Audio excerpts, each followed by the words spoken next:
Seguramente en esa fuga de capitales, más que razones de orden económico o de origen financiero, hubo razones de orden político. La solución del Medio Oriente se ha ido aclarando, había habido pláticas en Washington en relación con los problemas del Medio Oriente y creo que ya no era un asunto esencial. Hubo otros factores de distinto género. Bueno, que cambió un poco la política exterior de México. Cuando el presidente Allende tuvo una primera crisis, en 1972 yo fui a darle un abrazo a decirle que México estaba con él. Cuando se había incrementado la crisis, antes del golpe, lo invitamos a venir a México. Y aquí lo subimos con los brazos abiertos.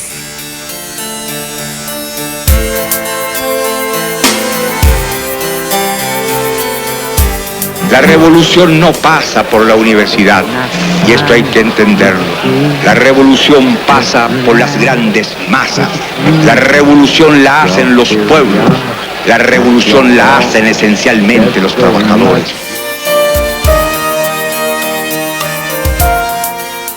Pues fundamentalmente en el Medio Oriente y en Irán, todo el manejo que hace el gobierno norteamericano en esa área tiene una firma que se llama Henry Kissinger.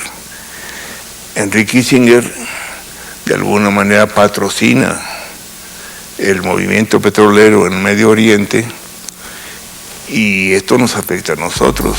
Empezaba la crisis que después en 78 iba a explotar y que yo llamo una crisis de conciencia, que motivó una conciencia de la crisis y que tiene raíces muy profundas.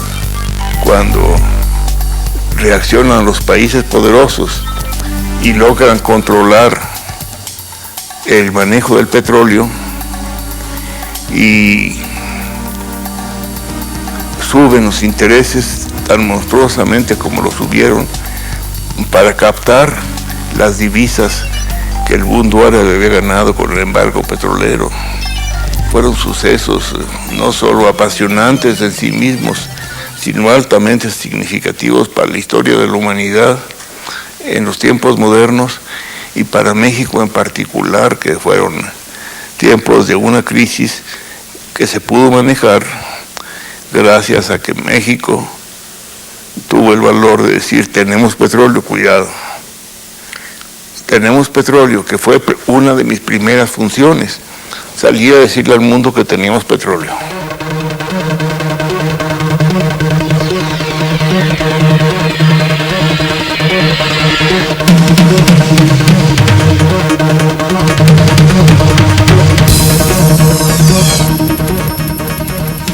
Nosotros hicimos una revaloración y encontramos que había 11,000 millones de barriles.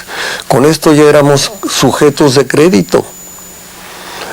Y yo hablé con el señor presidente y le dije: esta es nuestra oportunidad de aumentar la producción, de aumentar las reservas, porque hay tesis de geólogos que lo que tenemos en Chiapas, Tabasco, continúa hacia el mar. Hacia atrás está la sierra, allá no hay, o es difícil que haya, pero hacia abajo está el mar, cerca de la costa hay mucho petróleo. Yo lo sabía porque yo perforé en el mar en el año 62 para una compañía que tenía un contrato de riesgo y encontraron cosas muy importantes.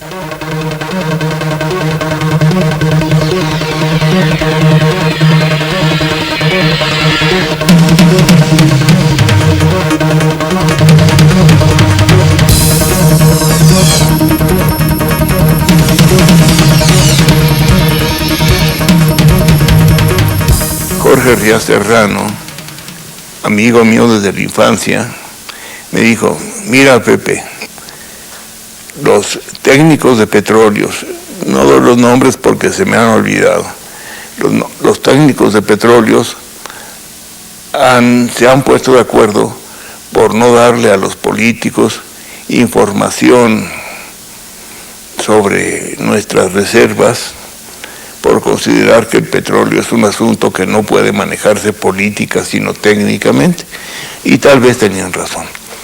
Pero la crisis de aquel momento me significaba que, siendo yo político, estaba obligado a manejar el petróleo como salida a la crisis con que iba yo a recibir el país, y por eso mi determinación de orientar, por un lado, el trabajo de personal de un hombre de plena confianza y cariño como es Jorge Díaz Serrano hacia las cuestiones petroleras, y el otro, dedicarle una atención política al tratamiento del petróleo, porque sabía yo que era un factor importantísimo en el destino económico del país.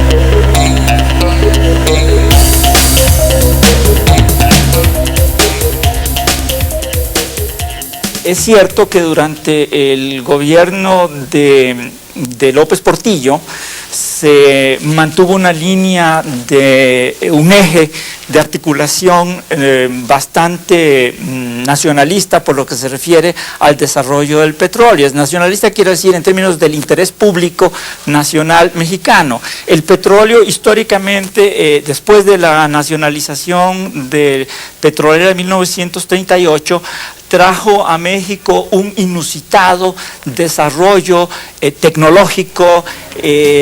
Alrededor del petróleo se han educado decenas y miles de técnicos, de ingenieros, de empresas mexicanas que han venido nutriendo a esta enorme empresa que se ha venido desarrollando a lo largo de todo este periodo con enorme éxito.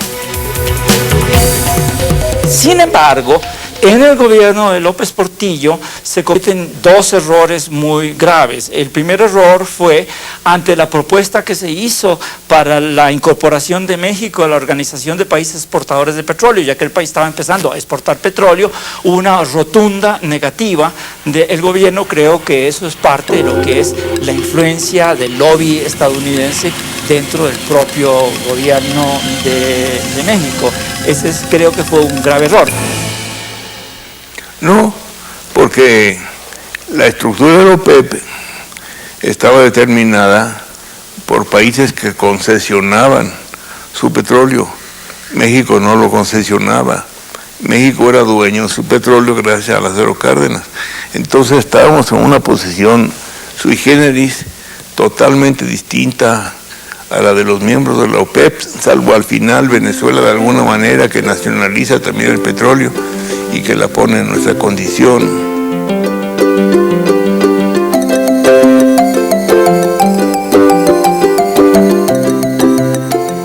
El otro grave error fue, desde luego, el harakiri, que representaba desde el punto de vista del interés público nacional mexicano la contradicción inmensa de participar en el programa de llenado de la Reserva Estratégica de Petróleo de los Estados Unidos.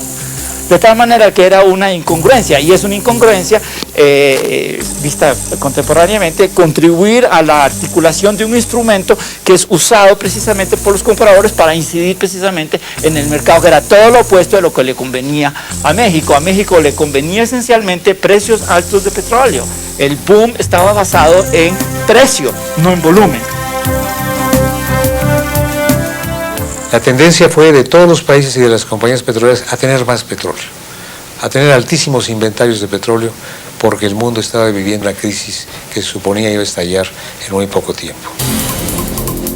En 1979, en los Estados Unidos nadie comprendía a ciencia cierta lo que ocurría en Irán. La revolución iraní sería la causa de una nueva crisis energética.